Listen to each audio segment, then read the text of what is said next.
When Victor Wembanyama and Scoot Henderson faced off on October 4th, 2022, I was in basketball heaven. If you're a basketball junkie, odds are you've heard of Wembanyama, but maybe this was your first time hearing about Scoot Henderson. Rest assured, it won't be your last. These two teenagers are going to be talked about for a long time. I think as general basketball advice, it's always important to not overreact to a single game, because by themselves they don't guarantee anything about any player. But when the game is this good, the players already so advanced, and the physical attributes so extreme in both directions, Victor with his length and Scoot with his explosiveness, it's really hard to not get as excited as humanly possible for these incredible prospects, one of whom your team might get the opportunity to draft. I want to go over some of the game's highlights and try to spot interesting things that can let us know more about their game. A lot of people are mostly interested in Wembanyama, but I want to take a look at both of them because Scoot Henderson deserves a ton of praise for not just stepping up in the way that he did and managing to take the win, but also for unrelentingly attacking the most valuable NBA prospect since LeBron, and succeeding more than I imagined possible. But let's start with Wembanyama. From the very beginning, he started to show his ridiculous defensive impact. Here, 25 on the Ignite catches the ball right under the basket, and when he does, Wembanyama is at the elbow and hasn't even noticed the pass has been made.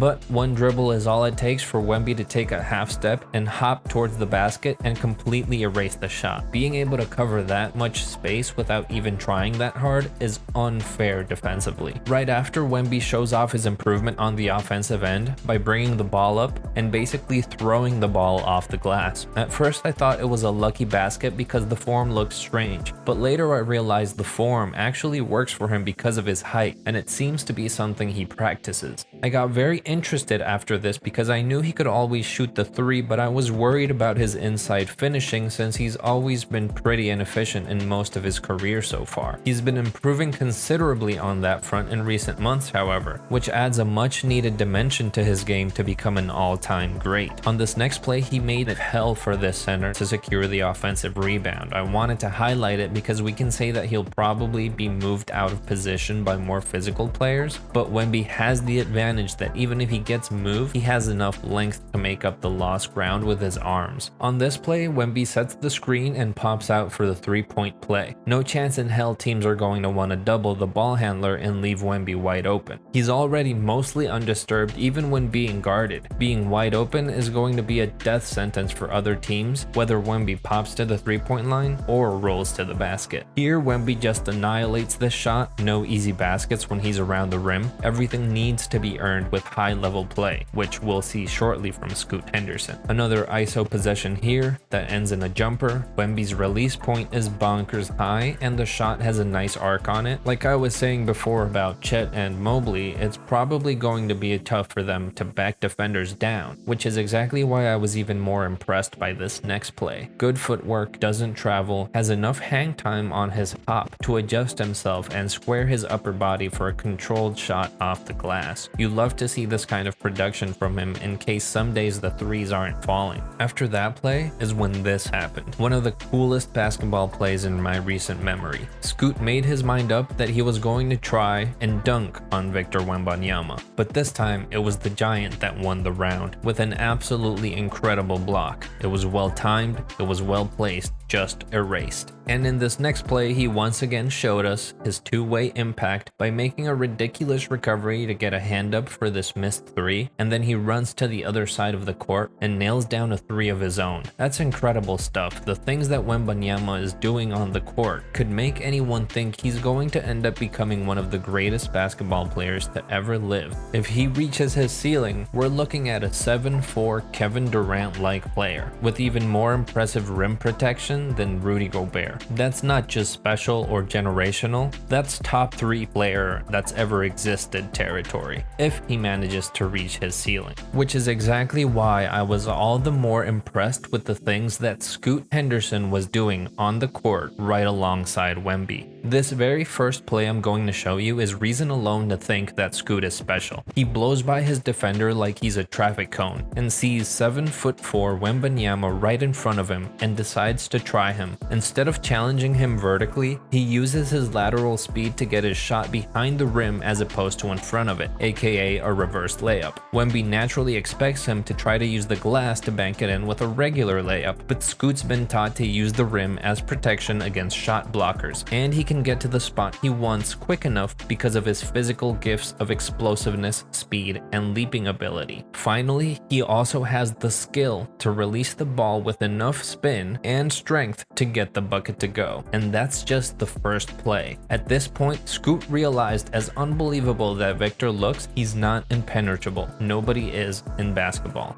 In this next play, Scoot gets the switch he wants and leaves his defender so far behind so quickly that he may as well not have been there. Wemby recognizes his teammate is cooked and is in prime position to help from behind. He times his jump to perfection to Scoot's jump. Scoot explodes not just vertically in towards the basket, but also diagonally in the direction of Victor's body as well. He's now higher than Vic and also using his own body to shield the ball and prevent Victor from getting any closer to the rim. Scoot extends his arms knowing that Wemby is stuck behind him and lays the ball right in. Wow.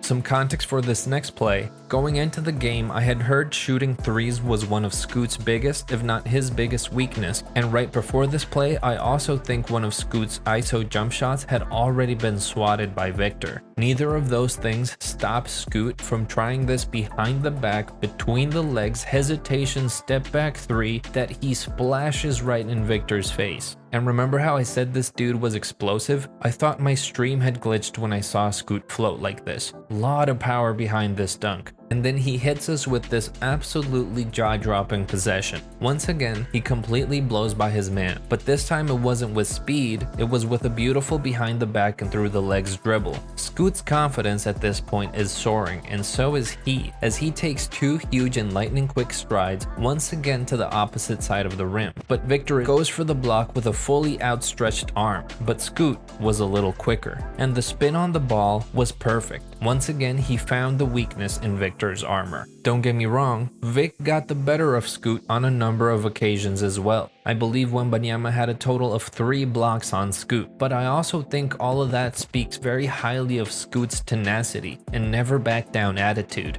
In essence, he's got that dog in him. It was around this point it really hit me how special this match was and how special these two prospects are. I haven't even covered Scoot's assists. He had 9 of them. A dude that is this offensively gifted that can also get you 9 assists in a match where he's trying to outperform everybody is special. He doesn't lose sight of the goal. It's not to dunk on Wemby, it's not to outscore him, it's to win. And his team did just that, in large part because of Scoot's playmaking. As of right now, there seems to be 2 first picks in this upcoming draft. 2 lucky franchises that will get a franchise-changing player. With everything I've said about Scoot though, I don't want to undersell Wembanyama because in a league full of outliers, like I said, he is an outlier. He has the potential to not just change a franchise, but to change the league. The type of players that do that are legends like Kareem Abdul-Jabbar, Shaq and Kobe, Tim Duncan, Curry, LeBron, and dare I say it, Michael Jordan. He's someone who, if all falls right, is going to dominate games. If not offensively, then certainly defensively. He is someone that can force the league to run through whatever team that he's on. Having said that, please let me know how you feel about these prospects down below. And that's a wrap for this video. If you want to support the channel, some ways you can do that totally for free are subscribing to keep up to date with my content, leaving a like, and you can also follow me on social media. Links are in the description. As always, thanks for watching and keep on hustling.